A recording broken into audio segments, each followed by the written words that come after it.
Guillermo, Paulino, qué gusto tenerte. ¿Cómo estás? Voy a hablar con Gustavo Segre en un ratito porque la elección en Brasil un poco trastoca varias cosas. Hoy volaron los mercados en Brasil, se descuenta que Bolsonaro será presidente, esto es un enorme misterio que va a ocurrir. Pero es un disruptivo, digamos, para la vida institucional y política de Brasil. No estaba en los papeles de nadie, era un candidato secundario, los últimos 20 años de militancia política, casi un outsider, aunque estaba dentro del sistema. Y que ha ganado una batalla con un partido de los trabajadores muy desdibujado y con distintas expresiones que también se desdibujaron sobre el cierre de la elección. ¿Hay temor en la Argentina, además de todos los temores en términos estrictamente económicos, a que algo así pueda ocurrir? Fruto del desencanto, de cierta inestabilidad, de falta de incluso alternativa real de poder en la oposición, etcétera. Yo creo que puede haber más deseo de algunos que temor real frente a las opciones que hasta ahora hay, ¿no? La elección está demasiado cerca y todavía no ha aparecido una figura de esas características. Inclusive los outsiders de los que se está hablando no tendrían hasta ahora ese perfil, digamos. Siempre puede aparecer. Recordemos que a esta época de la elección anterior al presidente no era Macri precisamente quien podía haber ganado. Mucho más cerca de la elección tampoco, porque todos pensaban, o muchos pensaban y vaticinaban que iba a ser Scioli el presidente, sí, con lo cual está claro que en la Argentina de acá a la elección todavía falta mucho. Yo creo, tal vez por deformación profesional, pero también por muchas de las cosas que hemos analizado en todo este tiempo, que mucho va a tener que ver qué pase con la economía. Bueno, y en ese sentido, hoy se conoció que una consultora que mide el consumo masivo, las ventas en agosto cayeron otro 2%, digamos, alimentos y bebidas. Claramente. Cuarto mes consecutivo de caída.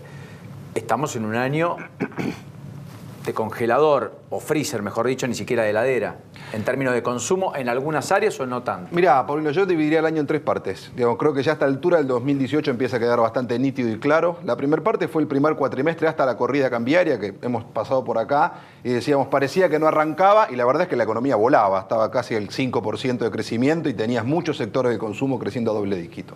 Muy parecido a 2017. ¿Apalancados en qué? En dos cosas que hoy ya no están: dólar barato y crédito barato. Todo eso, a partir de la primera corrida, empezó a entrar en zona de descenso sin todavía desestabilizarse demasiado, que eso fue entre la devaluación de 20 a 25 y el salto del jueves 30 de agosto del dólar de 32, 33 a 40 en un día, digamos. A partir de ahí fue como patear un hormiguero. Y sí entramos en la etapa más difícil, que es septiembre-diciembre, con algunos números que ya empezaron a aparecer. Por caso, caída de ventas de autos 30% en el mes de septiembre, caída de ventas de inmuebles en agosto 25%, caída de ventas de motos en septiembre 42%, caída de electrodomésticos en agosto 25%. Es lo que hemos definido. Digamos. Claro, digamos. Si tú dirías, sobre todo, Paulino, post corrida de 30 a 40. Claro. Eso fue el quiebre donde muchas empresas dijeron, ya no puedo sostener, no trasladar una parte de la devaluación a los precios. Pensemos que en ese momento el dólar estaba a 30, pero los precios de los alimentos estaban más o menos alrededor de... Tenía una traslación de dólar de 24 o de 25, digamos, todavía le faltaba una parte.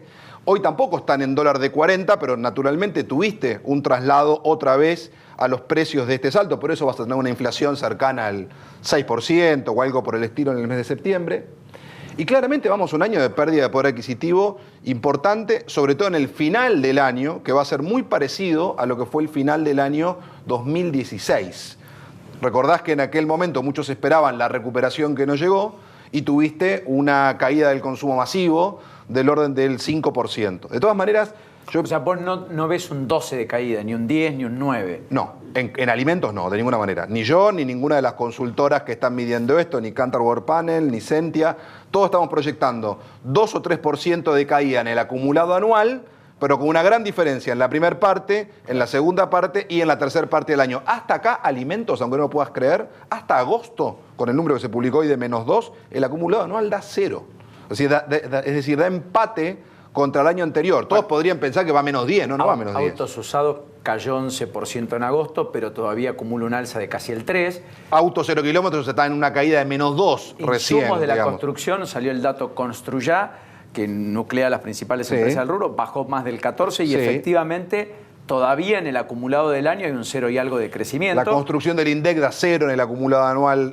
Todavía da positivo, dio 0 en los últimos 2 meses también. Ahora, esa es una película que la sociedad ya dio vuelta a la página porque efectivamente, como la gente vive el hoy, digamos, no vive el acumulado anual. Y además está previendo un trimestre que va a ser de ajustarse los cinturones, como dijo el propio Pagani. no lo dice cualquiera, el presidente de Arcor. No, lo dice el presidente de Arcor, lo dice el presidente de la Nación, lo dice el ministro de Hacienda, lo dicen todos, ¿no? Está bien, pero el gobierno puede entenderlo como una estrategia para que si lo peor no pasa, eventualmente capitalices algo dentro de una situación muy desfavorable.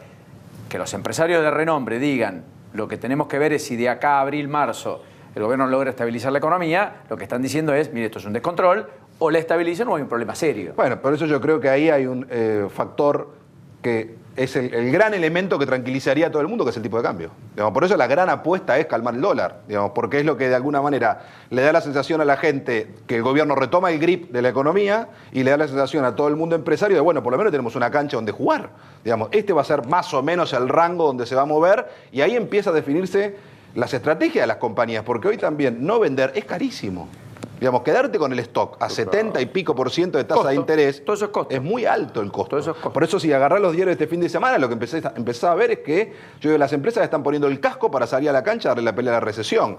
Que te venden a dólar a 29, a dólar de 28, Super Sale al 70. O sea, digo, empiezan las compras de oportunidad del consumidor que le quedó algo. Totalmente. Y eso incluye viviendas, autos, de todo un poco, digamos. En este sentido, por supuesto, depende muchísimo de cuál sea la clase social, de cuál sea el resto que tiene cada clase social. Creo que lo que hay que entender también es, hoy que ya no es un momento de trazo grueso, por más que algunos quieran poner un trazo grueso, yo creo que es un momento de muchísima precisión, donde no todo es igual, no es lo mismo clase alta, clase media, clase baja, por más que todos tienen enojados, digamos, no es lo mismo el resto que tienen para comprar, y no es lo mismo también lo que pasa en las distintas zonas del país y lo que pasa en los distintos tipos de productos. ¿Notás mucha diferencia ahí? ¿El interior está más sólido que el interior ciudad? Empieza a estar un poco mejor y sin duda tiene una oportunidad mejor. Digamos, a dólar de 40, el interior tiene un escenario entre las economías regionales y el turismo. Acá se está hablando bastante poco de uno de los que va a ser los grandes motores o probablemente los ganadores que tiene esta devaluación, ¿no? 110% subió el dólar entre comienzos de año y hoy.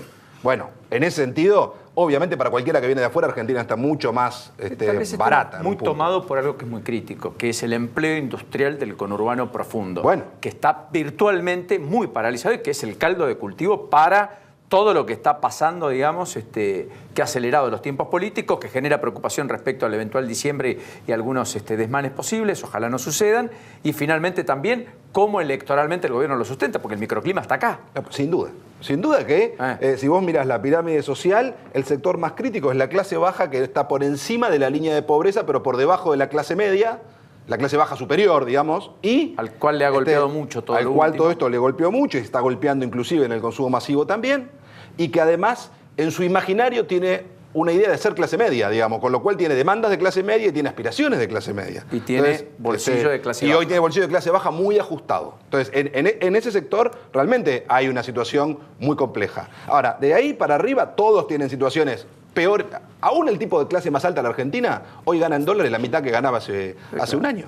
Entonces, todo el mundo perdió poder adquisitivo, todo el mundo en ese sentido no está contento con eso, pero yo creo que para los que tienen que salir a vender hay que tener muy claro a quién le estás vendiendo, porque algunos de esos tienen los dólares comprados que pueden volver a aprovechar algo en el mercado si ven una oportunidad, y tienen, si mirás los datos de consumo masivo, inclusive en el mes de agosto, en esos tres sectores, clase alta, media y media, no cae. ¿No? De comida estoy hablando. Si mirás lo de bienes durables, por eso decía hoy, hay tres anillos. Lo postergable, que es todo lo durable, eso está cayendo muy fuerte. Lo ajustable, que la gente dice, bueno, cambio de marca, cambio de lugar, paso de la nafta premium a la nafta común. Y lo no tocable, que es educación, conectividad y tarifas. No porque tengan ganas, sino porque la tienen que pagar, porque si no se lo cortan. Claro, como siempre.